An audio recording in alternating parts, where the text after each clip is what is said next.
Iya, Pak. Bismillahirrahmanirrahim. Assalamualaikum warahmatullahi wabarakatuh. Waalaikumsalam warahmatullahi wabarakatuh. Alhamdulillahi wa kafa Yati. wassalatu ala al-mustafa Sayyidina Muhammad wa ala alihi wa ashabihi ajma'in. Rabbi shrah li sadri wa yassir li amri wahlul 'uqdatam min lisani yafqahu qawli. Bapak Ibu sekalian, alhamdulillah di siang ini kita bisa bermuajahah kembali pada materi studi naskah ulumul Quran yang insya Allah kita akan melanjutkan diskusi yang kemarin kita sudah diskusikan, pemahaman kita tentang wahyu. Ya, kalau kemarin kita berbicara tentang wahyu secara umum,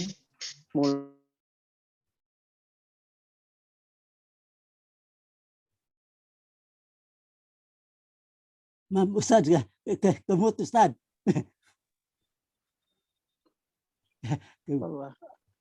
Halo, mohon maaf, ternyata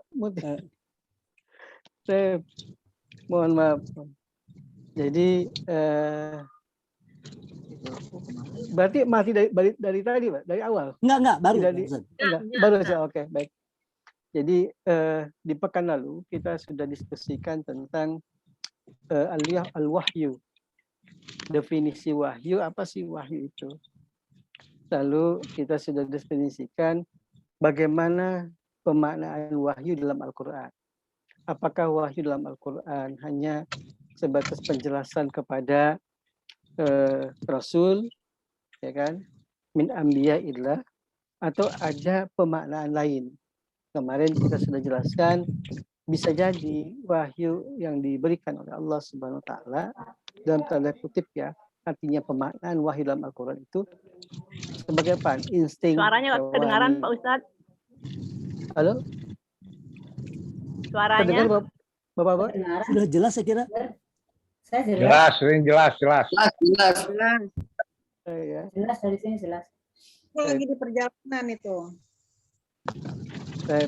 Suaranya, Pak. Yang lain jelas, Bu ya? Jelas. Bapak, Ibu. Baik. Jelas. Ya. Baik. Saya kembali menjelaskan kembali bahwa wahyu ketika kita baca dalam Al-Quran tidak hanya kepada anbiya'illah, akan tetapi wahyu juga bisa memaknai bahwa insting yang diberikan oleh Allah Subhanahu wa Ta'ala kepada hewan. Nah, kemarin ada pertanyaan dari Pak UU ya tentang apa bedanya karomah dengan maunah misalnya. Nah, kita perjelas ketika wahyu diberikan kepada para anbiya, kepada Rasul, berarti dia berupa mukjizat. Sesuatu yang memang diposisikan sebagai apa? Sebagai mukjizat oleh Allah Subhanahu wa Ta'ala. Sehingga apa? Pertama, ketika wahyu kepada Rasul, contoh Al-Quran. Al-Quran hadir sebagai mukjizatnya Rasulullah SAW. Ya, sebagai apa? Sebagai tantangan kepada apa? Kepada orang-orang yang memang tidak mengakui kenabian dan kerasulan Nabi Muhammad SAW. Artinya apa? Itulah wahyu Al-Quran. Contoh dari untuk Nabi Muhammad. Nah, sekarang ma'unah. Ma'unah ini bagaimana? Apakah setiap orang misalnya bisa dapat ma'unah dari Allah Subhanahu wa Ta'ala? Ma'unah sebagai pertolongan. Bisa jadi kita tidak bisa berpikir bahwa itu adalah pertolongan Allah. Contoh, ketika kita terlepas dari bahaya misalnya. Bisa jadi semua hancur misalnya, tapi kita selamat. Maka kita yakini itulah ma'unah dari Allah Subhanahu wa Ta'ala, pertolongan dari Allah Subhanahu wa Ta'ala. Nah, aspeknya apa? Aspeknya adalah bahwa Allah memberikan keselamatan bagi kita tanpa kita sadari. Nah, kalau kita identifikasi karomah, yang menjadi pertanyaan, ada enggak sih karomah? Nah, karomah yang di apa? Yang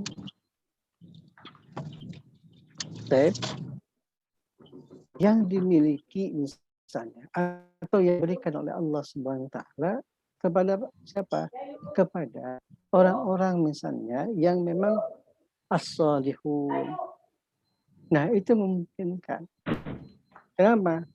Artinya bisa jadi karamah itu hal yang luar biasa yang memang apa ya, yang lahir ya. Yang lahir bisa jadi memang karunia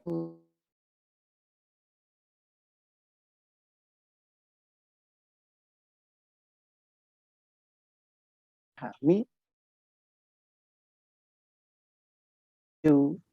berbicara ma'unah, berbicara karomah, kita identifikasi dulu nih.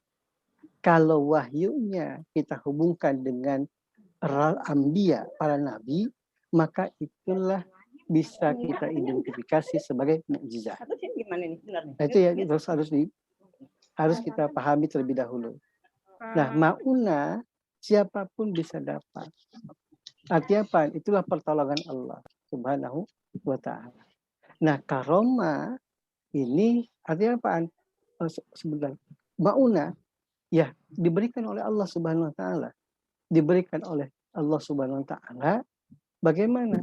Ya, atas kehendak Allah Subhanahu wa ta'ala. Bisa jadi ma'unah dan karomah atas apa? Kesalehan, kedekatan hamba kepada Allah Subhanahu wa ta'ala.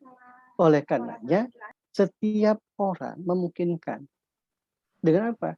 Mendapatkan apakah dia karomah, apakah dia ma'unah, dia tergantung bahwa kedekatan kita dengan Allah Subhanahu wa ta'ala.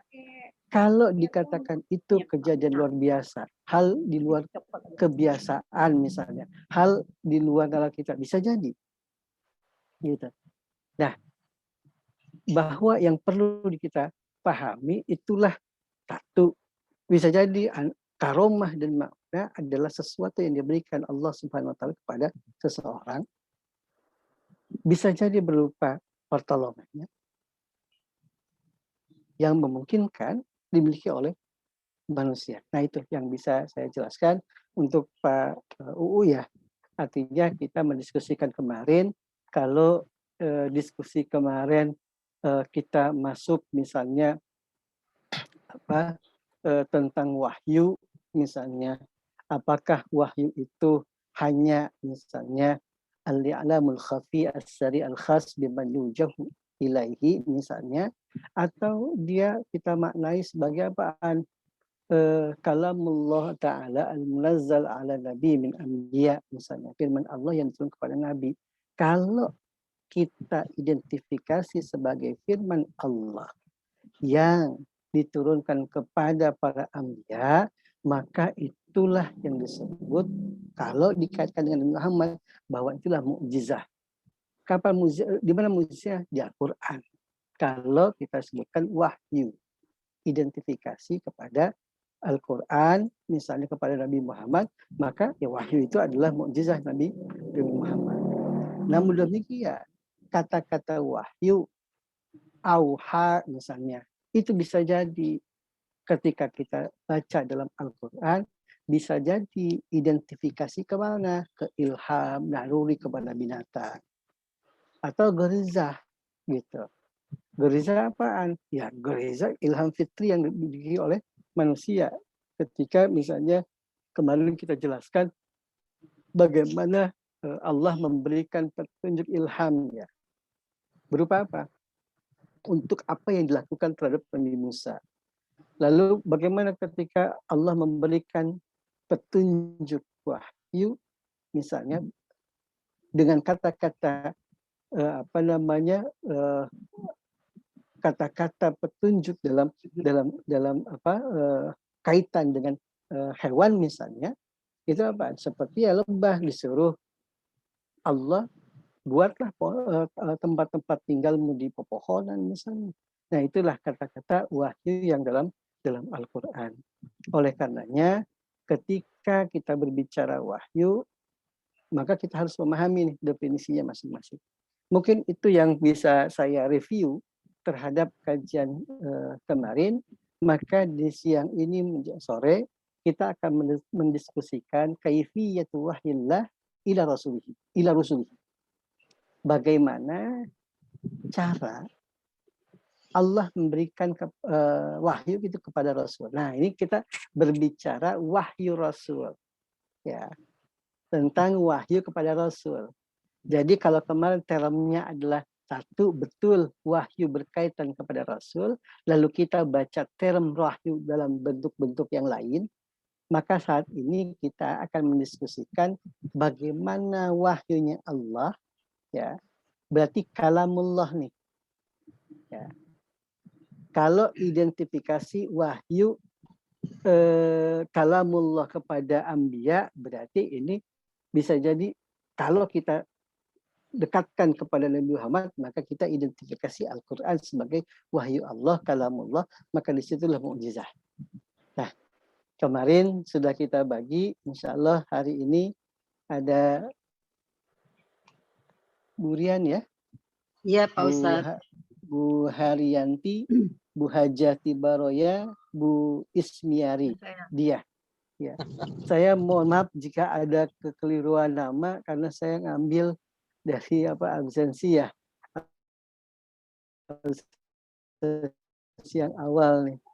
Gitu. Silakan untuk mempersingkat waktu untuk mensenarai atau menjelaskan yang penting-penting saja ya. Gitu. Sebelum insya Allah saya akan jelaskan nanti. Silakan. Baik, terima kasih Pak Ustadz. Saya. Wahyu yang diturunkan Allah kepada Rasul caranya ada dua, yaitu satu, melalui malaikat Jibril. Dua, tanpa melalui perantaraan. Di antaranya ialah A. Mimpi yang benar pada saat tidur, yaitu turunnya surat Al-Kautsar, hadis dari Aisyah muttafaq alaihi, dan mimpi Nabi Ibrahim untuk menyembelih Ismail. Quran surat Asy-Syaffat ayat 101 sampai 112. B. Kalam ilahi dari balik tabir tanpa perantara yang terdapat dalam Quran surat Al-Araf ayat 3. Dan ketika Musa datang untuk munajat pada waktu yang telah kami tentukan, dan Tuhan telah berfirman langsung kepadanya. Musa berkata, "Ya Tuhanku, tampakkanlah dirimu kepadaku agar aku dapat melihat engkau." Allah berfirman, "Engkau tidak akan sanggup melihatku, namun lihatlah ke gunung itu. Jika ia tetap di tempatnya sebagai sedia kala, niscaya engkau dapat melihatku." Lalu Quran surat Nisa ayat 164. Dan kepada Musa Allah berfirman langsung. Lalu Allah berbicara kepada Rasulullah Shallallahu Alaihi Wasallam pada saat Mi'raj. Lanjut, Bu Yanti. Ya, baik. Bismillahirrahmanirrahim. Penyampaian wahyu dari malaikat kepada para rasul ada melalui Jibril, yaitu malaikat pembawa wahyu. Ada dua cara penyampaian wahyu oleh malaikat Jibril, malaikat kepada rasul. Pertama, datang dengan suara seperti suara lonceng atau yaitu suara yang amat kuat yang dapat mempengaruhi kesadaran sehingga ia dengan segala kekuatan siap menerima pengaruh itu. Cara ini adalah yang paling dirasakan berat oleh Rasul. Apabila wahyu turun kepada Rasul dengan cara ini, biasanya beliau mengumpulkan segala kekuatan dan kesadaran untuk menerima, menghafal, dan memahaminya. Terkadang suara itu seperti kepakan sayap malaikat. Kedua, malaikat menjelma kepada Rasul sebagai seorang laki-laki. Cara seperti ini lebih ringan daripada cara sebelumnya. Cara sebelumnya atau cara pertama, karena adanya kesesuaian antara pembicara dengan pendengar. Beliau mendengarkan apa yang disampaikan pembawa wahyu itu dengan senang dan merasa tenang seperti seorang yang sedang berhadapan dengan saudaranya sendiri. Ya, lanjut Bu Titi Nur. Bu Titi Nur mana?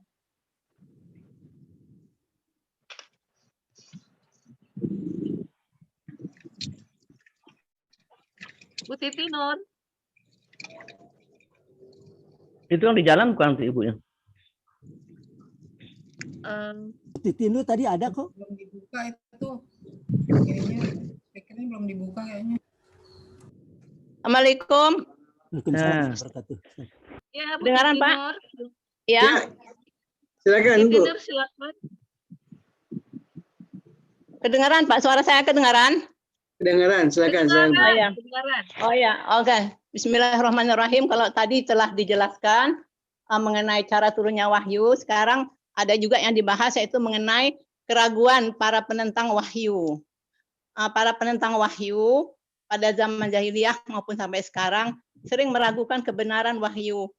Sikap keras kepala dan sombong dengan berencana, dengan bermacam dalih dan argumentasi yang mereka kemukakan untuk melemahkan wahyu Allah Subhanahu wa taala tersebut. Antara lain mereka mengatakan Al-Qur'an itu bukan wahyu tapi dari pribadi Muhammad yang menciptakan maknanya dan menyusun bentuk dan gaya bahasanya. Asumsi tersebut menggambarkan bahwa Rasulullah Subhanahu wa taala termasuk pemimpin yang suka berperilaku dusta, curang dan mengangkat kedudukannya. Hal tersebut sangat kontradiktif dengan fakta sejarah tentang perilaku Rasulullah. Baik musuh maupun lawan mengakui perilaku Rasulullah yang jujur dan amanah. Dan di sini pun Allah telah mematahkannya dengan adanya surah-surah dalam Al-Quran bahwa Al-Quran itu bukan rekayasa Rasulullah. Seperti dalam surah At-Taubah ayat 43, di mana waktu itu Rasulullah mengizinkan orang-orang munafik untuk tidak ikut perang Tabuk. Tindakan itu ditegur oleh Allah Subhanahu wa taala dengan surah Al-Anfal, surah Taubah. Dan juga dalam surah Al-Anfal juga di sini Allah berfirman bahwa Rasulullah ditegur waktu memberi izin kepada orang munafik untuk tidak ikut dalam perang Badar. Jadi kalau di sini teguran-teguran Allah itu kalau memang ini karangan Rasulullah, tidak beliau kemukakan kepada yang lain. Sudah cukup Ustadz, mungkin ada teman lagi yang mau menambah. Terima kasih. Bismillahirrahmanirrahim. Keraguan para penentang wahyu,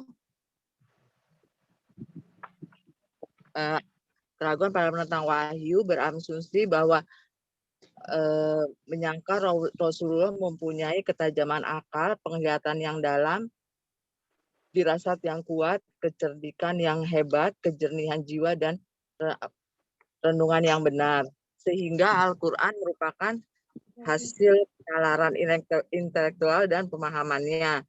Terus berasumsi bahwa Muhammad telah menerima ilmu-ilmu Al-Quran dari seorang guru. Hal ini benar, tapi gurunya malaikat pembawa wahyu, bukan dari golongannya sendiri. Fakta sejarah juga tidak ada bukti jika Rasulullah mempunyai seorang guru atau mendatangi ulama. Kayaknya segitu deh Pak Ustadz. Terima kasih Ibu Ismiria dan Ibu Tibaroya, Ibu Haryanti, dan Ibu Rian yang sudah mempresentasikan.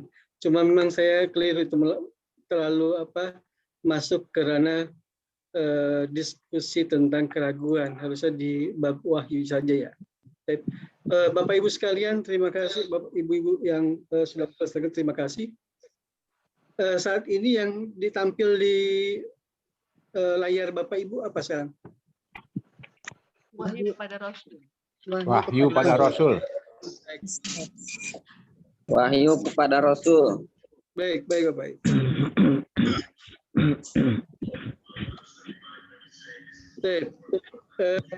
Jadi seperti yang saya jelaskan tadi, kalau pekan lalu kita menjelaskan tentang definisi wahyu itu apa sih? Ya kan? Definisi wahyu itu apa?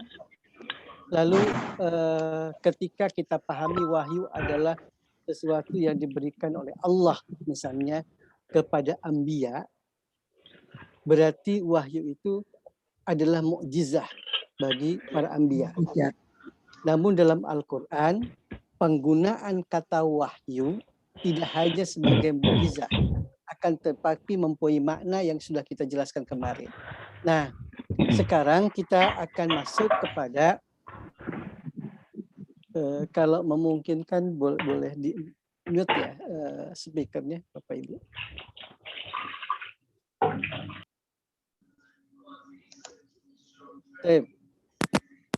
Kalau kita bisa masuk di kajian sore ini adalah kita akan mendiskusikan tentang apa? Tentang wahyunya Allah Subhanahu wa taala yang diberikan kepada para anbiya, kepada para rasul. Kaifiyatu wahyillah ila rusulihi. Bagaimana sih caranya? Nah, kalau kita membaca dalam surah Syura, wa ma kana li basyarin ayyukallimahu Allah illa wahyan aw min wara'i hijabin aw yursila rasulan. Nah, maka kita dapat mengidentifikasi di sini bahwa kalamullah ila rasul. Oke, firman Allah kepada Rasul dalam prosesi pemberian wahyu bisa jadi, tadi saya katakan, bisa jadi lewat mimpi, bisa jadi non mimpi. Maka kita bisa bedakan dua di sini. Kalau disebutkan di sini adalah apa? Biwasitati Jibril. Yang kedua, la wasitah.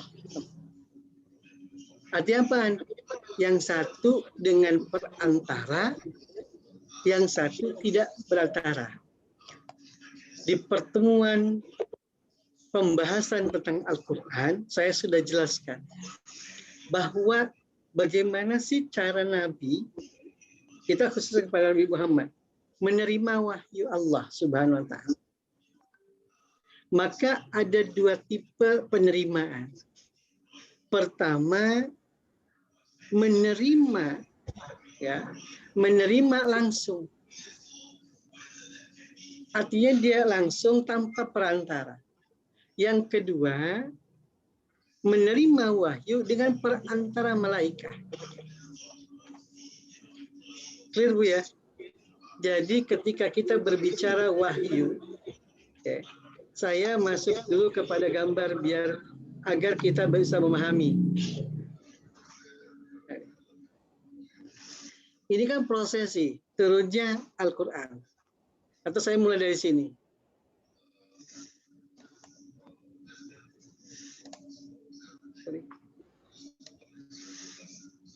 Oke.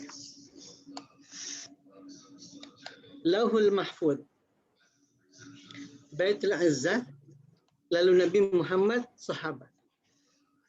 Nah, prosesi Al-Quran turun atau wahyu Al-Quran diberikan kepada Nabi Muhammad. Itu kalau kita membaca diskusi hari ini adalah ada dua cara. Pertama adalah langsung Allah berikan kepada Rasulullah berupa wahyunya, atau biwasilah, atau yang satu adalah dengan wasilah malaikat. Kita bahas satu persatu, melihat gambar seperti ini ya. Kita bahas. Yang pertama apa? Yang pertama adalah ar-ru'ya as-shadiqah. Kalau di sini dijelaskan bahwa ar-ru'ya as-salihah fil manam. Ada menggunakan as-salihah, ada yang mengatakan as-shadiqah. Tapi itu sama, artinya apa? Mimpi yang benar. Berarti bahwa wahyu Allah Subhanahu wa taala kepada Rasul tanpa perantara malaikat itu didapatkan, di antaranya adalah pertama apa? Pertama mendapatkan dari mimpi yang benar. Artinya apa? Disampaikan langsung kepada para nabi tanpa perantara malaikat. Itu yang kita diskusikan kemarin, kita jelaskan bagaimana Nabi Ibrahim alaihissalam itu diperintahkan untuk menyembelih putranya Ismail. Maka dalam ayat 101 misalnya, فَبَشَّرْنَاهُ بِغُلَامٍ حَلِيمٍ فَلَمَّا بَلَغَ مَعَهُ السَّعْيَ قَالَ يَا بُنَيَّ إِنِّي أَرَى فِي الْمَنَامِ. Kata-kata inni ara fil manam, itulah yang disebut sebagai apa? Ar-ru'ya as-sadiqah atau ar-ru'ya as-salihah. Yang diterima oleh siapa? Oleh Nabi Ibrahim untuk menyembelih putranya. Itu kaitan ketika Nabi Ibrahim menerima wahyu dari Allah Subhanahu wa taala. Lalu bagaimana dengan Nabi Muhammad? Maka di sini jelaskan ketika berbicara Nabi Muhammad, riwayat Aisyah yang menjelaskan bahwa Nabi Aisyah menjelaskan sesungguhnya apa yang mula-mula terjadi pada Rasul adalah mimpi yang benar di waktu tidur. Beliau tidaklah melihat mimpi kecuali mimpi itu datang bagaikan terangnya di waktu pagi hari. Artinya apa? Kalau kita baca histori tentang bagaimana Nabi Muhammad SAW menerima wahyu dari Allah Subhanahu wa taala, beliau menggigil. Kenapa? Ada sesuatu yang dia mimpikan seperti jelas sekali, sehingga apa? Nabi Muhammad seperti ketakutan ketika menerima wahyu pertama kali, sehingga apa? Sehingga merasa ketakutan, lalu menggigil, dan dari situlah Nabi seakan ada getaran, ada dorongan untuk I'tizal, untuk mengasingkan diri, lalu dia tafakkur di Gua Hiro, berdiam diri di Gua Hiro. Nah, inilah yang kita pahami bahwa wahyunya Allah Subhanahu wa taala kepada Rasul itu memungkinkan dan memang terjadi, diberikan oleh Allah Subhanahu wa taala secara langsung kepada para rasul melalui mimpi. Oke. Jadi yang pertama caranya adalah langsung dari Allah Subhanahu wa taala melalui apa? Mimpi yang benar, ar-ru'yah as-sadiqah atau ar-ru'yah as-salihah. Clear Bapak Ibu sekalian? Jadi ketika kita memahami tentang wahyunya Allah Subhanahu wa taala kepada Rasul, bagaimana sih caranya? Maka judul yang kita diskusikan adalah kaifiyatu wahyillah ila rusuli. Bagaimana wahyunya Allah Subhanahu wa taala diberikan kepada Rasulnya. Yang pertama adalah diberikan langsung melalui apa? Melalui mimpi. Hal ini bisa dilihat dari kisahnya Nabi Ibrahim alaihissalam tentang perintahnya Allah Subhanahu wa taala untuk menyembelih Ismail, putranya yaitu Ismail alaihissalam. Yang kedua, bagaimana prosesi Nabi ketika menerima ayat pertama, Iqra misalnya. Tapi kan diawali dengan apa? Prosesi Nabi memimpi sesuatu. Ini yang kita dapat dari riwayat Aisyah dalam Sahih Bukhari dan Muslim tentang apa?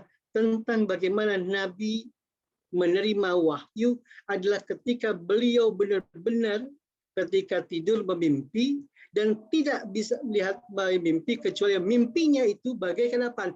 Terang, arti jelas sekali. Jadi jelas sekali. Bapak Ibu, kita pending 15 menit ya. Ini baru mulai. Karena saya terlambat. Iya, Pak. Selamat. Ustaz. Salam Pak Ustadz. Pak Ustadz nggak ngantuk ya habis vaksin? Makanya tadi saya berhenti berkali-kali. Saya karena ada share screen ya, jadi seperti terputus tape. Jadi Bapak Ibu sekalian, yang kita diskusikan di sore ini adalah bagaimana Allah cara Allah memberikan wahyu kepada Rasul. Oke, kepada para Rasul. Jadi kalau kemarin kita mendiskusikan tentang wahyu itu apa, lalu wahyu itu apa, lalu apakah wahyu itu diidentifikasi sebagai kalamullah ila rusulihi, atau ada pemaknaan wahyu. Ternyata dalam Al-Quran kita dapat memaknai, ternyata bukan hanya ke Rasul, tapi juga petunjuk Allah kepada binatang misalnya. Itu menggunakan kata-kata wahyu. Nah, sore ini seperti yang tadi kita sudah jelaskan, adalah bagaimana wahyunya Allah Subhanahu wa Ta'ala kepada Rasulnya. Maka ada dua tipikal pengiriman wahyu. Atau terjadi komunikasi itu ada dua tipikal. Satu langsung dari Allah kepada Rasul. Yang kedua tidak langsung kepada Rasul, akan tetapi dengan perantara. Bahasa sederhananya, dua macam wahyu itu sampai kepada Rasul. Satu langsung, yang kedua adalah perantara. Nah, bagaimana yang langsung? Apakah seperti kita, misalnya saya ke Pak Tarjani WA misalnya, langsung sending misalnya. Nah, bagaimana wahyu Allah itu langsung ke Rasul? Satu, para Rasul menerima wahyu itu melalui apa? Mimpi as-sadiqah ataupun as-salihah. Melalui mimpi yang benar-benar mimpi. Hal ini yang bisa kita baca dari beberapa ayat Al-Quran. Apa? Ya tadi yang saya jelaskan. Bagaimana Nabi Ibrahim menerima wahyu dari Allah Subhanahu wa Ta'ala. Langsung. Maka kata-katanya, inni ara fil manam. Ketika kata-kata inni ara fil manam, ya itulah Nabi Ibrahim memimpi. Anni al-bahuk. Kata Nabi Ibrahim ke Nabi Ismail. Putranya itu Ismail. Nah, Nabi Muhammad pun demikian. Seperti yang kita baca tadi dari riwayat Aisyah. Apa kata Sayyidina Aisyah? Dia katakan bahwa Nabi Muhammad SAW sesungguhnya apa yang mula-mula terjadi pada Rasul adalah mimpi. Jadi sebelum menerima wahyu dengan Iqra yang kata disuruh untuk baca ma'ana biqari kata Rasul, kata Nabi Muhammad. Sampai berkali-kali. Nah, sebelum itu Nabi mimpi, selalu mimpi. Bahkan mimpinya sangat jelas. Maka pertanyaan tadi, apakah Nabi menerima mimpi? Mimpi. Nah, inilah yang memang Allah berikan wahyu apa? Wahyu Allah Subhanahu wa Ta'ala kepada Rasul pertama ada dengan mimpi yang langsung. Jadi secara langsung dari Allah kepada Rasulnya dengan langsung ini dua cara. Satu adalah melalui mimpi. Yang kedua, seperti yang kemarin dijelaskan, adalah apa? Min warai hijabin. Nah, kedua dari balik hijab. Balik hijab gimana sih maksudnya? Bahwa Allah Subhanahu wa Ta'ala betul memberikan wahyunya langsung. Akan tetapi Rasul tidak bisa melihat Allah Subhanahu wa Ta'ala secara langsung.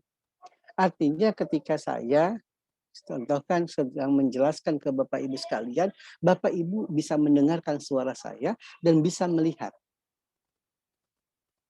Nah, min wara'i hijabin, ya, ini langsung dari Allah Subhanahu wa Ta'ala kepada apa? Kepada Nabi.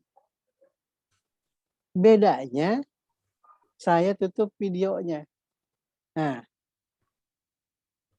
Bapak Ibu hanya mendengarkan suara saya tanpa bisa melihat wajah. Itulah min wara hijab, Allah Subhanahu wa Ta'ala dapat didengar kalamnya oleh para anbiya yang menerima wahyu Allah Subhanahu wa Ta'ala tanpa bisa melihat Allah Subhanahu wa Ta'ala. Nah, contohnya adalah ketika apaan? Di surat 143 ini, surah Al-A'raf. Nah, itu kan tentang apaan? Nabi Musa datang munajat kepada kami, pada Allah, pada waktu yang telah kami tentukan. Dan Tuhan telah berfirman langsung kepadanya, ya Tuhanku, nampakkanlah diri engkau kepadaku, agar aku dapat melihat. Nah ini kan, apa yang ini? Walamma ja'a Musa limiqatina wa kallamahu rabbuhu qala rabbi arini anzur ilaika qala lan tarani walakin inzur ilal jabal fa in istaqarra makanahu fasawfa tarani. Falamma tajalla rabbuhu lil jabal ja'alahu dakka wa kharra Musa sa'iqa falamma afaqa qala subhanaka tubtu ilaiku ana awwalul mu'minin. Ya Tuhanku, nampakkanlah diri engkau kepadaku agar aku dapat melihat kepada engkau. Tuhan berfirman, kamu sekali-kali tak sanggup melihatku. Tapi lihatlah ke bukit itu, maka jika ia tetap di tempatnya, sebagai sedia kala niscaya kamu dapat melihatku. Tak kala Tuhan menampakkan diri kepada gunung itu, dijadikannya gunung itu hancur luluh dan Musa pun jatuh pingsan. Artinya apaan? Nah inilah yang disebutkan wara'a hijabin, bahwa nabi dan rasul ketika menerima wahyu langsung dari Allah itu hanya mendengarkan, menerima kalamnya saja tanpa bisa melihat Allah Subhanahu wa Ta'ala. Nah ini adalah bentuk bagaimana Allah Subhanahu wa Ta'ala memberikan wahyu kepada anbiya, kepada rasul, langsung diberikan tanpa perantara. Yang dilakukan melalui mimpi. Yang kedua adalah min warai hijabin, bahwa hanya dapat diterima mendengar firman-Nya tanpa melihat Allah Subhanahu wa Ta'ala. Nah ini tipikal pertama dari proses penurunan wahyu kepada Nabi. Mohon maaf Bapak Ibu, jelas? Apa terputus-putus? Jelas ya? Karena jelas, saya seperti terputus-putus ya. Jadi tipikal pertama adalah menerima langsung melalui mimpi, atau min wara hijabin, dari balik hijab. Artinya apa? Hanya kalam Allahnya saja yang diterima, yang didengar oleh Nabi dan Rasul tanpa melihat Allah Subhanahu wa Ta'ala. Nah yang kedua, tipikalnya apa? Melalui perantara malaikat. Oke, melalui perantara malaikat. Bentar. Oke. Melalui perantara malaikat. Nah ini kalau kecil ya saya. Apa? Yang pertama, bahwa yang kita bisa pahami. Oh ini ada salah satu Bapak Ibu atau ini yang sinyalnya mungkin putus-putus ya. Tapi yang pertama, apaan? Kalau tadi Allah sendiri min wara hijabin dengan ar-ru'ya as-sadiqah as-salihah, itu adalah prosesi langsung wahyu dari Allah kepada Nabi dan Rasul.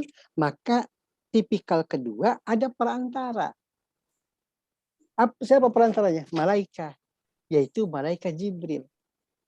Nah bentuknya macam-macam Bapak Ibu sekalian.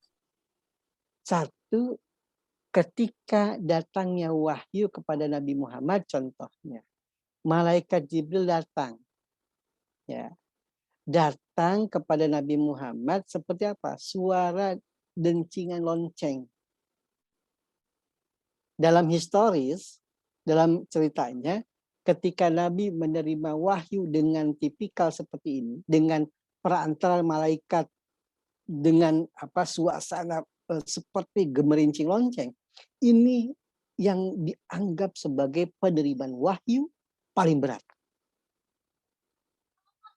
Artinya kok paling berat? Ibarat kata kita dengan kuping terbuka, lalu ada suara yang mendengung saja depan kuping kita, berat sekali, sakit sekali. Nah, apalagi ketika wahyu. Wahyunya Allah Subhanahu wa taala, kita masuk wahyunya langsung ke Al-Qur'an saja. Ya, Al-Qur'an. Bapak Ibu sekalian, Al-Qur'an itu diturunkan tadrijian. Ya, tadrijian, biar kita bisa memahami secara utuh ya. Nah, oke. Lihat. Lauhul Mahfuz. Ada Baitul Azzah. Ada Nabi Muhammad sallallahu alaihi wasallam. Jadi Allah kirimkan firman-Nya yaitu Al-Qur'an ke Lauhul Mahfuz, dari Lauhul Mahfuz ke Baitul Azzah itu langsung. Artinya apaan? Ketika kita pahami Lauhul Mahfuz itu langit keberapa sih? Lalu Baitul Azzah. Ada Baitul Azzah, ada Baitul Ma'mur misalnya. Nah, ketika disebutkan oleh Nabi sallallahu alaihi wasallam misalnya Al-Baitul Ma'mur fis sama'i sabi'ah. Berarti Al-Baitul Ma'mur itu langit ke-7. Yadkhulu kulla yaumin sab'una alf malakin. Thumma la ya'udu ilaih. Dalam hadis riwayat Ahmad ini penjelaskan Al-Baitul Ma'mur misalnya fis sama'i sabi'ah. Baitul Ma'mur itu ada di langit ke-7. Setiap hari dimasuki 70.000 malaikat dan mereka tidak kembali lagi. Nah, ini yang untuk mengidentifikasi Baitul Ma'mur. Lalu kalau kita mengidentifikasi Baitul Izzah, di mana Baitul Izzah? Kalau kita lihat misalnya di Hakim, fusilal Quran minal dzikri, ay Allahul Mahfuz. Al-Quran dipisahkan dari al-dzikr atau Lauhul Mahfuz. Diletakkan di Baitul Izzah di langit dunia. Fawudhi'a fi Baitul Izzah minas sama'id dunya. Berarti apa? Baitul Izzah ini langitnya dunia. Nah, kita di mana tuh? Ya, sudahlah itu Baitul Izzah misalnya kan. Nah, prosesi yang kita pahami di sini, firman Allah diturunkan semuanya ke Baitul Izzah, dari Baitul Izzah maka berangsur-angsur diberikan kepada Nabi Muhammad. Kita langsung ya memahami wahyu kepada apa? Identifikasi ke Al-Quran. Berarti kita pahami ayat-ayat Al-Quran itu diberikan kepada Nabi Muhammad secara berangsur-angsur. Nah, caranya gimana? Kalau tadi kita diskusikan atau kita bahas adalah langsung oleh Allah Subhanahu wa taala. Nah, sekarang dengan apa? Perantara. Perantaranya siapa? Malaikat. Bagaimana caranya? Yang pertama, malaikat datang dengan apaan? Simbol gemelincing lonceng. Jadi begitu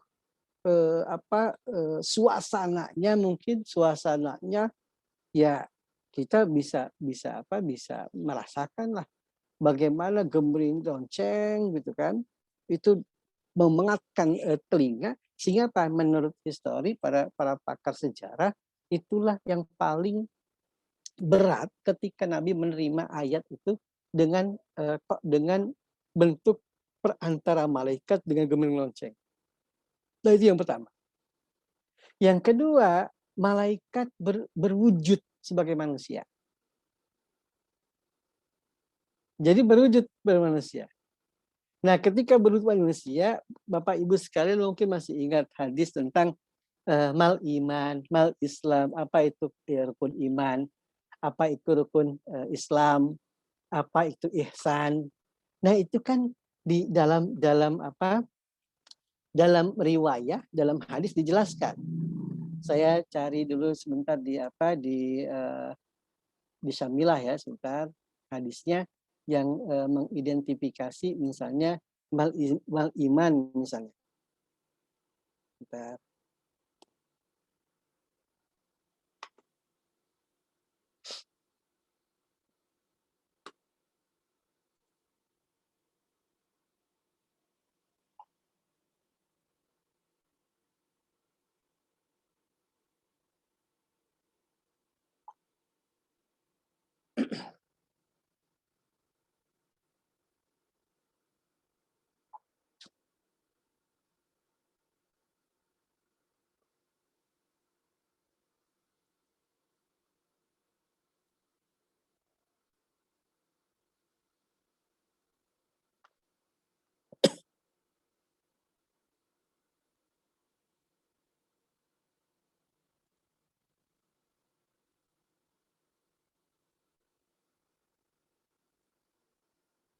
Baik. Jadi ketika hadis misalnya tentang iman, itu kan malaikat Jibril mengubah bentuk wujudnya dengan apa? Dengan sosok laki-laki, bayadus siyab, dengan pakaian sebab putih. Lalu apaan? Di situ antara dengkul disatukan tuh kepada Nabi. Nah, inilah yang dijelaskan dari sini bahwa malaikat berwujud laki-laki lalu berbicara kepada Rasul. Nah, ini konsepsinya apaan? Ketika Nabi menerima wahyu, yang pertama adalah bahwa gemerincing lonceng. Yang kedua, malaikat berubah wujud menjadi apa? Menjadi seorang laki-laki, ya kan? Yang ketiga bisa jadi apa? Malaikat membisikkan terhadap jiwa dan hati Nabi tanpa melihat. Nah, inilah prosesi ketika apa? Ketika wahyu diterima oleh Nabi Muhammad SAW dengan perantara. Jadi kalau pertama saya sebutkan di sini misalnya malaikat membisikkan kepada hati dan jiwanya Nabi Muhammad, ini wahyu Allah Subhanahu wa taala. Maka apaan? Nabi menerima. Yang pertama. Yang kedua, malaikat berubah bentuk menjadi apa? Menjadi laki-laki. Lalu lantas mengajak berbicara. Nah, prosesi ini persis ketika malaikat Jibril merubah diri datang kepada Nabi ketika itu sedang berkumpul dengan sahabat, bayad siyab. Ada laki-laki datang kepada Nabi dengan pakaian yang super putih banget. Putihnya itu putih sekali. Dalam redaksi hadisnya. Ini belum keluar.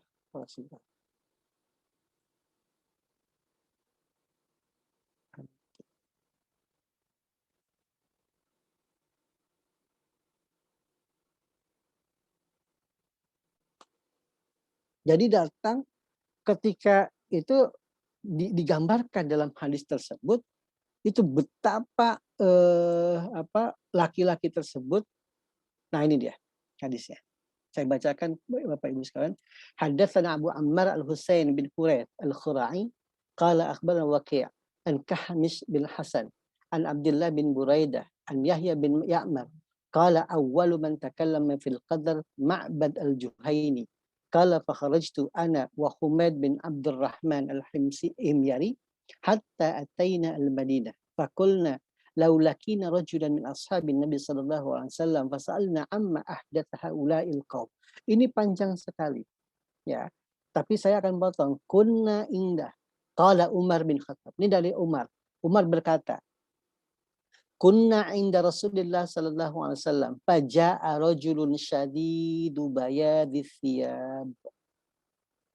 Dijelaskan datang bahwa Rasul itu lagi bersama sahabat, lagi duduk-duduk lah di masjid. Datang tuh laki-laki dengan pakaian yang putih sekali. Jadi saking putihnya itu seperti syadid. Di sini kata-katanya apa? Syadidu bayadis thiyab. Artinya apaan? Sering banget dah tuh baju. Syadidus sawadis sya'ar. Apa ini? Rambutnya itu betul-betul hitam kelam. Jadi kalau kita identifikasi itu orang yang datang itu bajunya putih banget, pokoknya putih itu sampai silau gitu kita melihatnya. Dan rambutnya hitam. Itu datang. Lalu nanyakan, ya Muhammad. Sebelumnya fa'al zakaru batahu birukbati. Jadi istilahnya nih Nabi duduk lagi sila lah, contohnya sila. Itu laki-laki itu datang menghadap Nabi sampai apa? Dengkulnya Nabi sama dengkul tuh laki-laki yang itu malaikat yang menyerupai laki-laki itu nyatu. Itu saking dekatnya. Jadi antara dengkul itu seperti ini. Nyatu gitu. dengkulnya Nabi enggak duduk dan berhadapan sampai menyatu antara dengkul. Jadi dengkulnya malaikat yang yang menyerupai laki-laki dengan dengkulnya Nabi itu bersatu. Saking dekatnya. Lututnya, dengkul ya, dengkulnya. Lalu apaan? Mal iman, ya Muhammad. Mal iman. Ya Muhammad, apa sih iman? Dijawab, antuk minabillah wa malaikatih wa kutubihi wa rusulih wal yaumil akhir wal qadr khairihi wa syarihi. Lalu ditanya lagi itu sama laki-laki yang tadi, mal Islam. Dijawab lagi. Lalu tanya lagi sama laki-laki itu, mal ihsan. Anta budallah ka'annaka tarah. Sampai jawab lagi. Dijawab lagi kan. Lalu tanya, pamatas sa'ah. Kata tuh laki-laki. Bal mas'ul anha bi'a'lami minasail. Minasail kata Nabi. Kagak ada yang tahu melebihi yang ditanya kata Nabi. Nah, setelah itu maka Nabi apa? Jadi qala Umar berkata nih. Falakiyani Nabi sallallahu alaihi wasallam ba'da dzalik bi thalathin. Faqala ya Umar, hal tadri manisail? Setelah selesai komunikasi dengan laki-laki tadi yang berbaju putih dengan Nabi, lalu Umar ditanya oleh Nabi, ya Umar, hal tadri minasail, ente tahu nggak siapa yang nanya tadi? Katanya. Kata Nabi itu ke siapa? Ke Umar. Nabi langsung menjelaskan, dzalika Jibril. Atakum yu'allimukum amrodinikum. Jibril datang kepadamu untuk mengajarkan sesuatu tentang agamamu. Nah, ini dalil yang mengatakan bahwa Jibril datang memberikan wahyu kepada Nabi Muhammad Sallallahu Alaihi Wasallam dengan apa? Dengan menyerupai laki-laki. Oke, jadi prosesi perantara wahyu diberikan kepada Nabi Muhammad melalui Jibril. Bisa jadi Jibril tidak menampakkan dirinya, akan tetapi langsung memasukkan wahyunya kepada hati Nabi Muhammad sehingga Nabi Muhammad yakin, oh ini wahyu. Yang kedua adalah malaikat Jibril ternyata merubah wujudnya menjadi laki-laki. Yang ketiga, malaikat Jibril datang tanpa menghadirkan wujudnya, akan tetapi menghadirkan gemerincing bunyi yang sangat sadid, yang sangat yang sangat pengat di kuping. Dan itu menurut bacaan itulah yang paling dahsyat ya ketika Nabi menerima wahyu dari Allah Subhanahu wa taala. Nah, yang keempat bisa jadi malaikat dalam bentuk aslinya yang dilihat langsung oleh beliau lalu diwahyukan. Oke. Nah, yang kelima ini tentang Isra Mi'raj. Maka langsung diwahyukan pada malam Isra Mi'raj tersebut. Lalu yang ketujuh, di mana perantara malaikat sebenarnya Allah berbicara dengan Musa, artinya apa? Langsung. Nah, ini yang tadi sudah dijelaskan.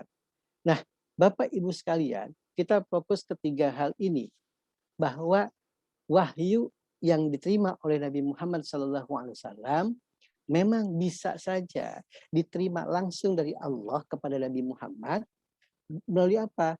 Melalui mimpi beliau dan komunikasi Allah Subhanahu wa taala kepada Nabi min warai hijabin, mendengar apa yang diberitakan oleh Allah, difirmankan oleh Allah namun tidak melihat wujudnya.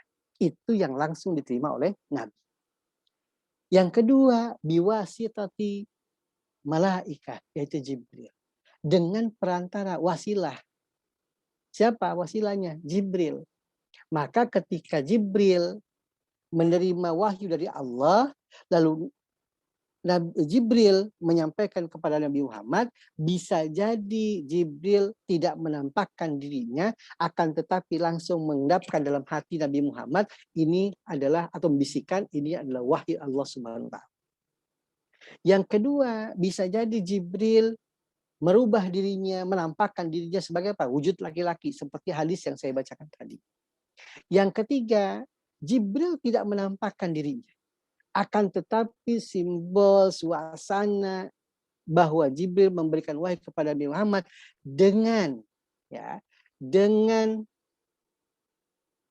keadaan misal geberincing lonceng, itulah tanda-tandanya Nabi Muhammad SAW menerima wahyu. Nah, pertanyaannya, Nabi Muhammad menerima wahyu kan tadrijian, ayat per ayat. Bukan segepokan, misalnya ini Al-Quran jadi 30 juz. Bukan langsung diturunkan, enggak. Nabi Muhammad menerima wahyu itu apaan? Secara berangsur-angsur. Maka bagan saya ngambil dari Publika ini, bisa Bapak Ibu lihat berapa lama sih rentang waktunya. Ini ijtihad ulama. Bahwa ada yang mengatakan 18 tahun. Ada yang mengatakan 20 tahun. Ada yang mengatakan 23 tahun. Ada yang mengatakan 25 tahun. Tentunya ini mempunyai argumentasi masing-masing. Kenapa? Karena apa? Yang kita pahami bahwa Al-Quran itu diturunkan tadrijian. Apa artinya? Apa? Berangsur-angsur. Maka ketika Nabi Muhammad SAW menerima wahyu, maka Nabi langsung tuh. Nabi Muhammad ketika menerima wahyu langsung disampaikan kepada sahabat. Ini wahyu dari Allah, catat. Ini wahyu Allah, catat. Nah, inilah prosesi bagaimana Al-Quran diterima oleh Nabi Muhammad SAW, lalu dicatat oleh para sahabat dan dibukukan secara massal pada zaman Utsman bin Affan, dan kita baca sama.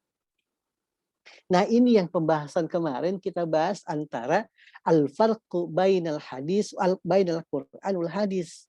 Kita kemarin sudah menjelaskan, mendiskusikan apa sih perbedaan dari hadis dan Al-Quran dan hadis. Salah satunya adalah bahwa hadis belum tentu mutawatir. Atau dalam bahasanya tidak semua mutawatir. Kalau Al-Quran semua mutawatir. Kalau mutawatir berarti semuanya sahih. Kenapa? Didukung dalam prosesi pencatatan ayat Quran. Maka pencatatan seperti ini. Nabi diberikan wahyu melalui siapa? Malaikat Jibril ataupun langsung. Maka ketika Nabi mendapatkan wahyu Al-Quran, maka disuruhlah para sahabat untuk apa? Untuk mencatat. Nah, inilah prosesi di mana ayat Al-Quran itu diterima oleh Nabi Muhammad Sallallahu Alaihi Wasallam dari Allah, baik langsung ataupun tidak langsung. Dari mana dalilnya?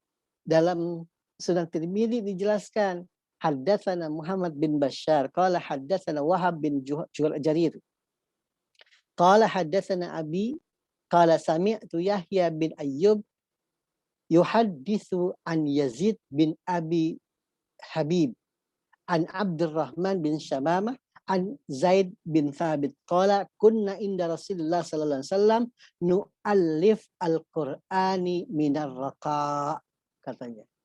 Itu disebutkan tuh.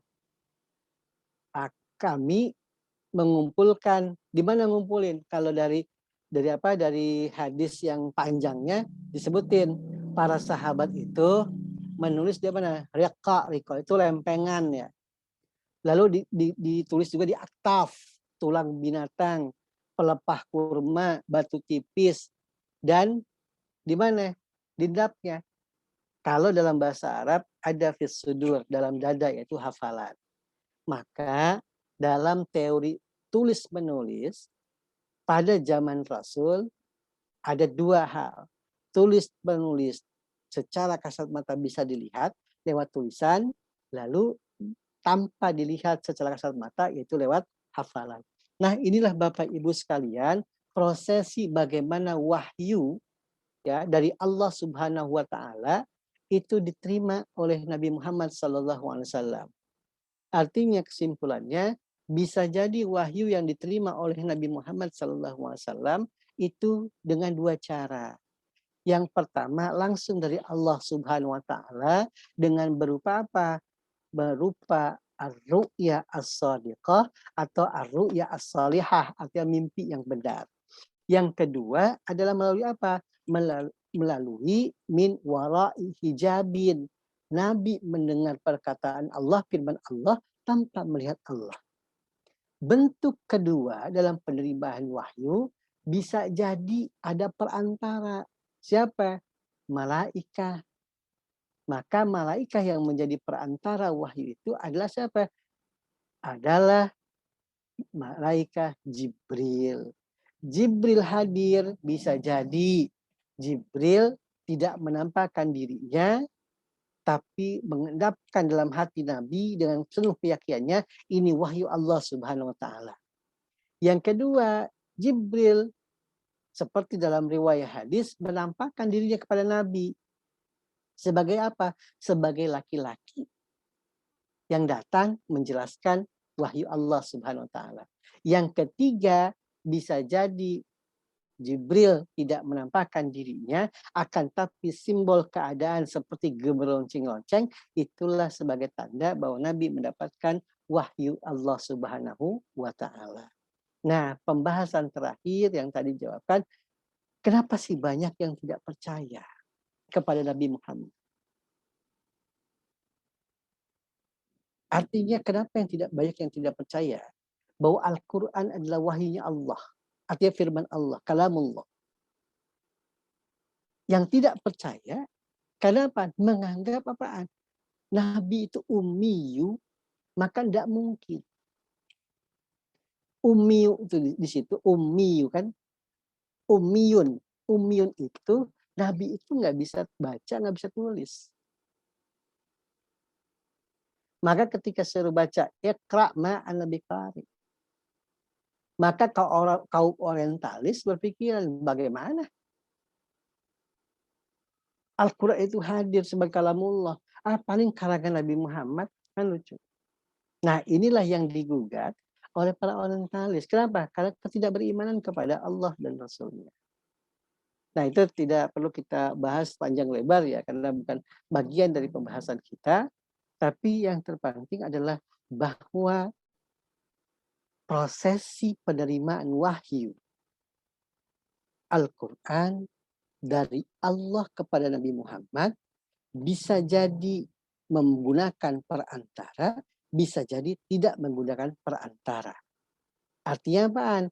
Allah bisa langsung memberikan kepada Nabi Muhammad SAW melalui mimpi atau suara yang bisa didengarkan oleh Nabi min wara'i hijabin, atau memang wahyu yang diberikan, dititipkan kepada malaikat lalu disampaikan kepada Nabi Muhammad SAW. Mungkin ini Bapak Ibu sekalian yang kita bahas ya tentang wahyu dari pertemuan kemarin, dan saya melihat bahwa silabus wahyu ini terlalu banyak ya, sampai 3 kali pertemuan, dan insya Allah ini sudah tuntas pembahasan wahyu, baik itu secara definisi, wahyu dalam penggunaan Al-Quran, wahyu dan identifikasi penerimaan wahyunya Nabi Muhammad dari Allah Subhanahu wa taala. Maka insya Allah di pekan besok kita akan membahas mendefinisikan Makki wal Madani. Ya. Saya silakan jika ada yang mau ditanyakan. Silakan Bapak. Jika belum ada yang dipahami dengan baik, silakan.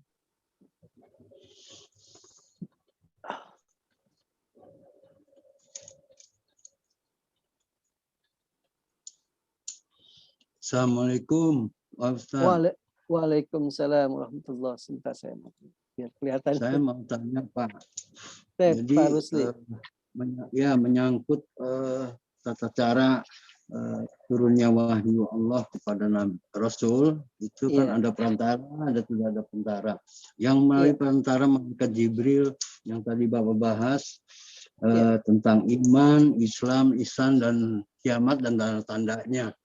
Itu intinya kan pertanyaannya dari malaikat Jibril yang membenarkan juga malaikat Jibril. Intinya begitu kan Pak ya isinya, Betul, saya baca betul, di betul. hadis Betul. Muslim. Tapi Betul. itu kan nggak tertulis dalam kitab Al-Quran ya Pak ya. Betul, betul. Nah, jadi wahyu di situ yang Bapak terangkan di yang lalu berarti nggak mesti ada di Al-Quran ya Pak ya. Berarti di hadis suci Bapak terangkan. Betul. Itu juga termasuk wahyu ya Pak ya. Betul, betul. Betul Pak. Ya, itu aja Pak yang saya mau tanya Pak Ustadz. Terima kasih jawabannya. Terima kasih Pak Yusli. Yang saya ingin jelaskan tadi, masa iya sih malaikat Jibril menyerupai laki-laki, ya kan? Nah itu kan di situ dijelaskan di slide saya itu bahwa di antara bentuk penyampaian wahyu dengan memperantarai Jibril itu salah satunya adalah bahwa Jibril menyerupai laki-laki. Nah, saya ingin menggambarkan apa iya malaikat itu berubah wujud sebagai laki-laki misalnya. Nah, ini yang saya ambil adalah hadis tentang apa? Perubahan malaikat Jibril menjadi laki-laki. Seperti dalam betul dalam Al-Quran tidak ada, tapi itu berasal dari hadis. Yang saya ingin yang saya ingin jelaskan bahwa ketika ada yang bertanya, masa iya sih malaikat jadi laki-laki? Ini dijelaskan dari penjelasan hadis melalui Umar bin Khattab dan Nabi sendiri yang menjelaskan. Nabi sendiri ketika sudah selesai orang laki-laki tersebut pergi, maka Nabi mengatakan, faqala ya Umar, hal tadri manis sa'il? Wahai Umar, engkau tahu nggak tadi siapa yang bertanya? Apa jawab Nabi? Dzaka Jibril atakum yu'allimukum amrodinukum. Nah itu yang ingin saya jelaskan, bahwa memungkinkan malaikat itu merubah wujud, gitu, merubah wujud ketika memberikan wahyu. Nah, mungkin Pak Rusli akan bertanya, kira-kira ayat berapa tuh yang menandakan malaikat misalnya ketika ngasih wahyu kepada Nabi itu ayat berapa sih? Itu identifikasi agak sulit. Gitu. Nah itu yang saya ingin, yang saya ingin jelaskan adalah bahwa betul malaikat bisa jadi tidak menampakkan diri, cuma ngasih wahyunya dari Allah Subhanahu Wa Taala, bisa jadi dia menampakkan diri dan seperti layaknya manusia yang kita lihat. Nah, kenapa saya katakan seperti layaknya manusia? Karena dalam hadisnya jelas, itu hadis sahih ya, hadis sahih dalam Muslim ada, itu dijelaskan. Datang laki-laki bajunya putih banget, rambutnya hitam banget. Lah kalau kita bayangin sekarang, berarti kan dia nggak pakai iwal-iwal, nggak pakai peci. Kalau rambutnya kelihatan. Lalu masa iya sih kalau rambutnya kelihatan, mukanya kagak kelihatan? Nah kalau kita bayangin nih Pak, maksudnya kita bayangin, oh berarti memang menyerupai manusia gitu. Nah laki-laki. Nah kenapa? Bias gender banget, kenapa nggak perempuan misalnya kalau ibu-ibu tanya. Lah saya dalilnya adalah yang laki-laki itu yang hadirnya seperti penjelasan dalam hadis tersebut. Jadi begitu. Betul ini ada dalam hadis gitu. Artinya saya ingin menjelaskan bahwa yang tadi adalah hadis, ya hadis. Tentunya tidak ada dalam Al-Quran. Kalau redaksi yang tadi. Nah, yang ingin dijelaskan apa sih fungsi hadis? Fungsi hadis adalah menjelaskan sesuatu yang ada dalam Al-Quran yang sifatnya belum terperinci seperti salat. Mendukung Al-Quran. Nah, mendukung Al-Quran salah satunya adalah bentuk tadi yang saya katakan. Artinya perubahan wujud malaikat menjadi laki-laki. Seperti itu Bapak Rusli. Ya, terima kasih. Baik, sama-sama Pak. Ustadz, kita masih menyambung tentang tahu maunah, wahyu, maunah dan karomah. Iya, Yeah. baik. Nah ini maunah dan karomah itu kan bisa Allah pilih kepada orang yang orang-orang biasa. Ya. Nah di sini ada lawannya, Ustaz. Mungkin maunah dan karomah itu bagi orang Muslim ya suatu petunjuk atau dari Allah Subhanahu Wa Taala. Nah sebaliknya ada di luar dari agama kita itu seakan-akan mendapat petunjuk juga dari Allah, ya. Ya, tapi kan di luar Muslim nggak mungkin itu sebagai apa ya petunjuk yang kurang kita pahami gitu.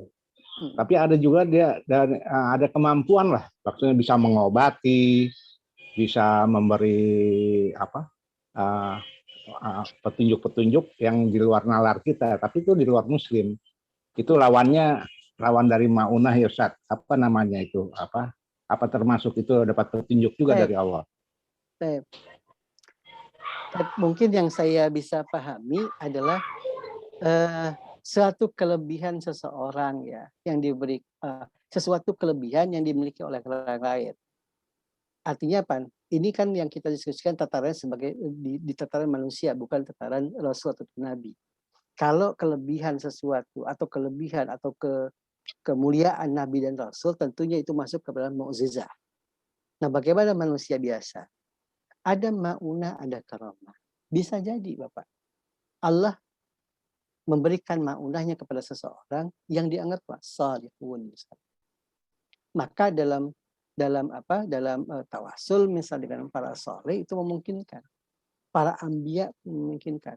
Maka kita selalu berdoa, ya Allah masukkanlah kami misalnya di surgamu bagian dari minas siddiqin wassalihin wasyuhada. Kan kita sebutin tuh dari orang-orang siddiq misalnya, orang-orang saleh dan para syuhada. Nah, pertanyaannya bagaimana ketika maunah dalam tanda kutip ya dimiliki oleh misalnya orang yang berbeda agama dari kita.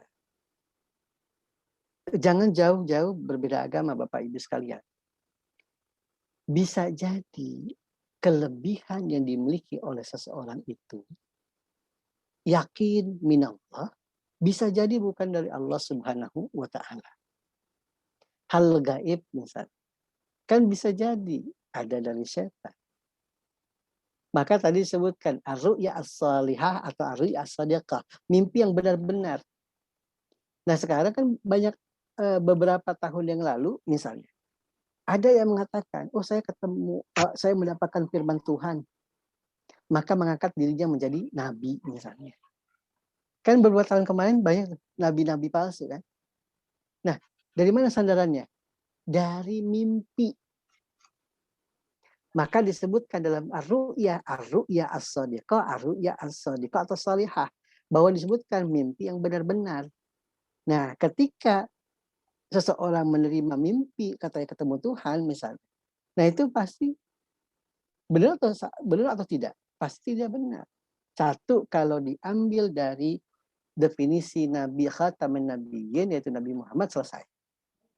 Nah, kaitan seseorang mempunyai kelebihan, Bapak Ibu sekalian, bisa jadi ketika menjelaskan tentang sihir misalnya.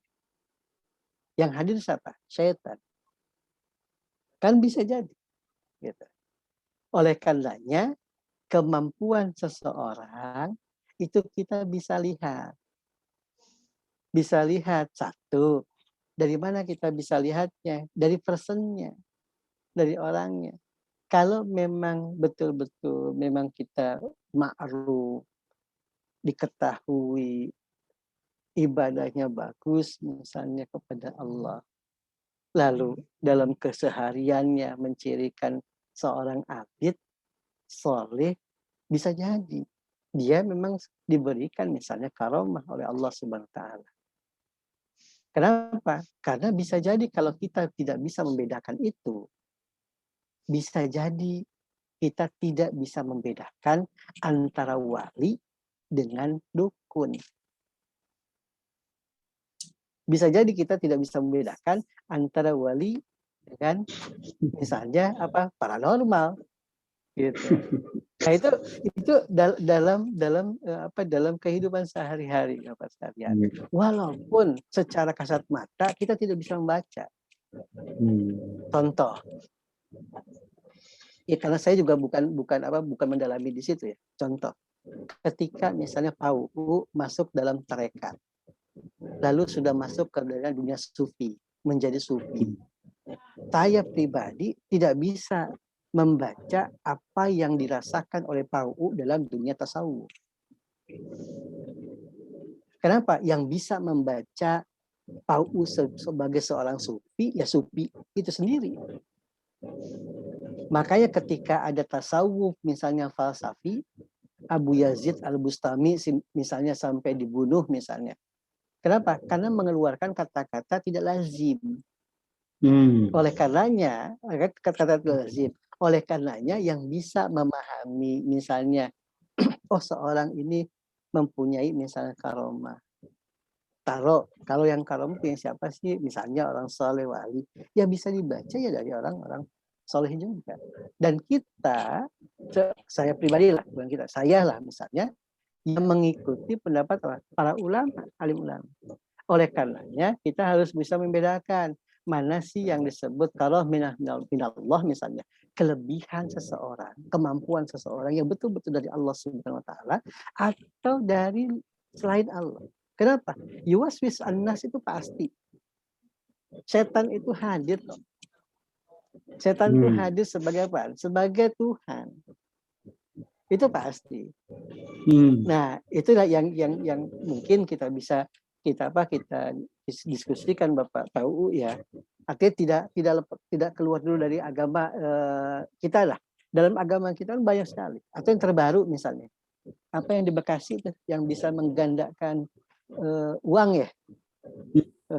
Biasa menggandakan uang misalnya. Nah, itu posisinya di mana?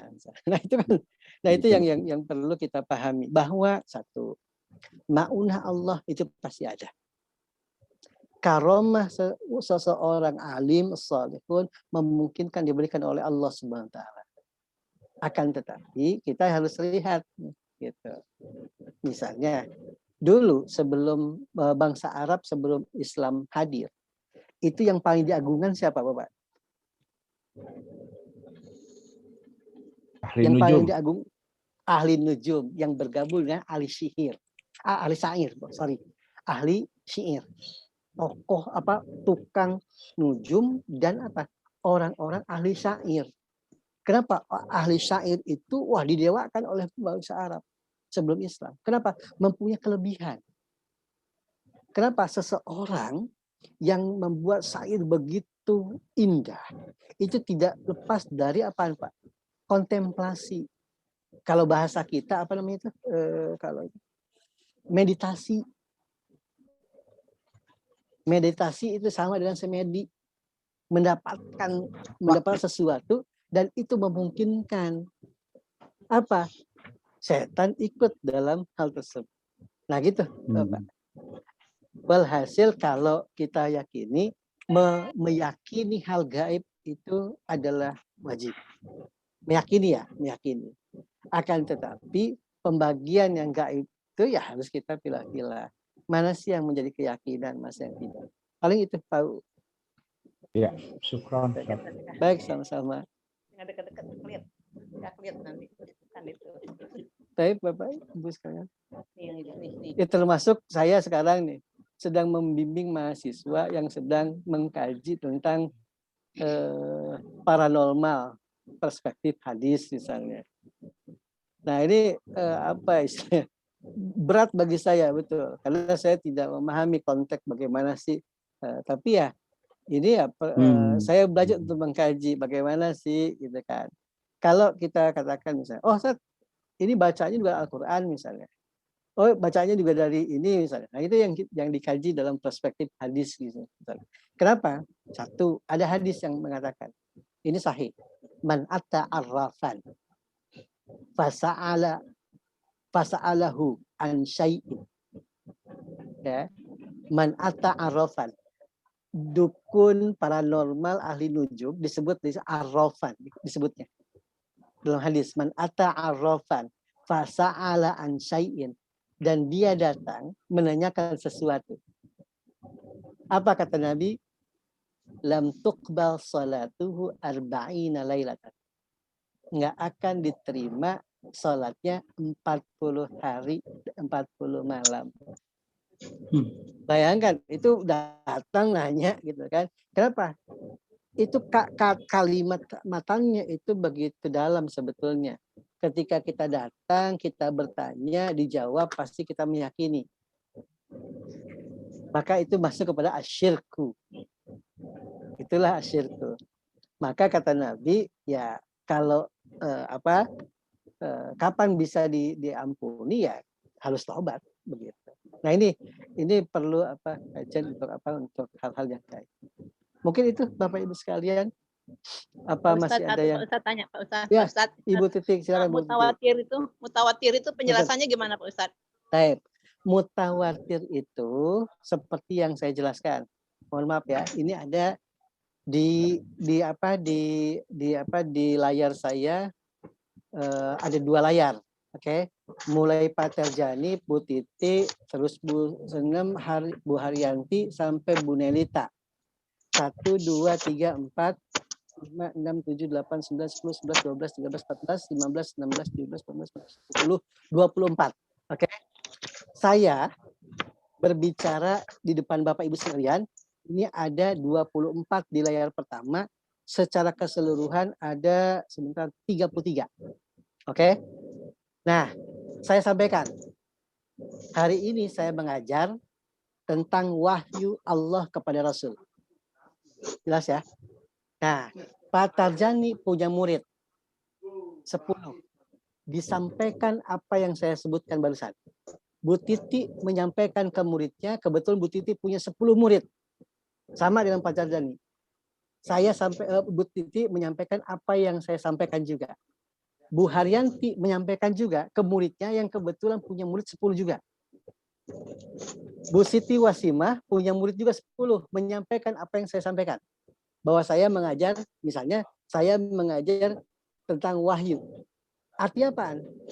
Pak Tarjani, Bu Titi, Bu Haryanti, Bu Siti Wasimah, Transpau, dan semua yang ada di sini memiliki murid misalnya 10 orang masing-masing.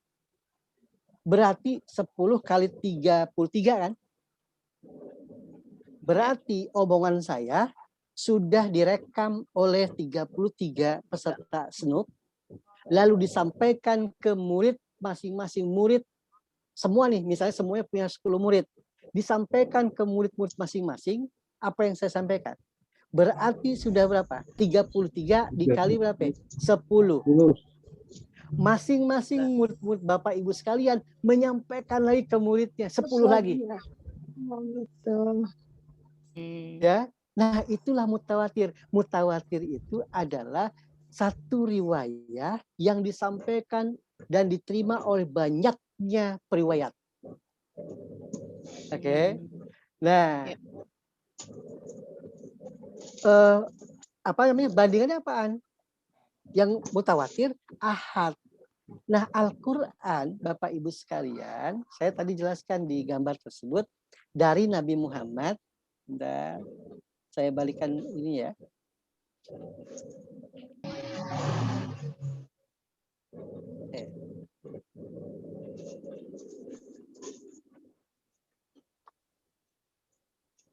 Oke, sudah terlihat Bapak Ibu? Ya Pak Ustadz. Nah, ini dari Nabi Muhammad, ya. Oh, sorry. Nah, dari Nabi Muhammad disampaikan ke as-sahabah. Jangan dipikir bahwa sahabat itu sedikit, enggak, banyak itu. Maka setiap Nabi menerima wahyu disampaikan kepada para sahabat. Langsung dicatat. Nah, karena langsung dicatat, maka periwayatan yang diterima oleh para sahabat itu kan pasti banyak orang yang menerima. Maka dalam mutawatir tidak mungkin nih dalam 33 orang ini nggak mungkin bersepakat untuk berbohong. Oh, bilang yuk Pak Sandi hari ini tuh bukan ngajarin wahyu, tapi ngajarin maki wal madani. Teorinya, ketika kita menyepakati tentang suatu kebohongan dengan banyaknya orang, itu nggak mungkin. Banyak saksi ya. Ya, kenapa? Banyak saksinya. Di sini 33 plus muridnya 10, berarti ada 330. Ya. Ya. Satu murid punya 10 murid lagi. Nah, itulah yang mutawatir. Bahasanya, bahasa ekonominya itu seperti MLM, Bu. Makin banyak kakinya, itu kan makin apa? Makin solid dan kuat katanya ya. Makin menguntungkan. Nah, itu gambarannya seperti itu. Kalau dalam pelajaran Ummul Hadis saya gambarkan seperti MLM pembagiannya. Nah, itulah mutawatir. Sehingga ketika Al-Quran disebut mutawatir, maka pasti. Apa pastinya? Sahih. Sahih. Maka Al-Quran tidak ada yang doib. Nggak ada. Jangankan doib, hasan nggak ada. Apalagi palsu, nggak ada. Tidak ada. Oleh karenanya ketika Bapak Ibu sekalian berkunjung kemanapun, ketika membaca Al-Fatihah misalnya, Alhamdulillahirabbil alamin arrahmanir rahim maliki yaumiddin, kemanapun pasti susunannya seperti itu. Nggak ada yang membalik misalnya Alhamdulillahirabbil alamin maliki yaumiddin, nggak ada tuh. Nah, kenapa? Susunan ayat, susunan surat nanti akan kita bahas. Itu ada qat'i. Makanya Al-Quran disebut mutawatir. Maka semua ayat dalam Al-Quran itu sahihun. Begitu Bu Titi. Pengertian mutawatir. Baik, sama-sama. Baik, sama-sama. Mungkin kita cukupkan terlebih dahulu ya, Bapak Ibu sekalian. Iya. Bapak Ibu sekalian, terima kasih. Jadi insya Allah untuk pertemuan pekan depan kita masuk Maki wal Madani ya. Gitu. Jadi kita akan membahas tentang Makiyah dan Madaniyah. Sekali lagi mohon maaf Bapak Ibu sekalian atas keterlambatan saya masuk di di Zoom di hari ini. Mudah-mudahan tidak mengurangi pemahaman Bapak Ibu sekalian. Dan terakhir kita tutup dengan kafaratul majlis. Subhanakallahumma wa bihamdik asyhadu an la ilaha illa anta